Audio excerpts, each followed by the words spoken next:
Yaman kembali menyerang daerah Israel di tengah diberlakukan gencatan senjata dengan Hamas. Terlebih serangan itu terjadi seusai Israel disebut langgar perjanjian gencatan senjata. Dikutip dari The Jerusalem Post, terdengar ledakan di Ela Israel pada Sabtu 25 November malam. Suara ledakan tersebut menggelegar hingga terdengar di seluruh kota. Diduga ledakan itu berasal dari roket Yaman yang berhasil menembus Iron Dome Israel. Dari video yang beredar terlihat ledakan hingga kepulan asap pekat di wilayah Eilat. Sementara baik Yaman maupun Houthi belum memberikan keterangan terkait dugaan serangan tersebut.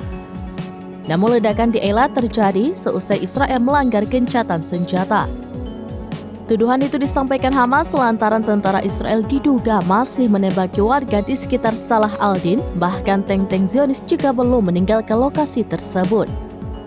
Di lokasi terpisah, 2 warga Palestina dilaporkan tewas setelah ditembak tentara Israel.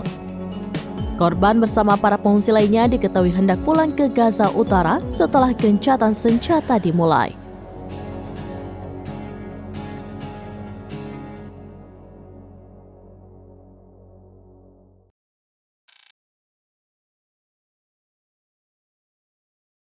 Download Tribun X sekarang, menghadirkan lokal menjadi Indonesia.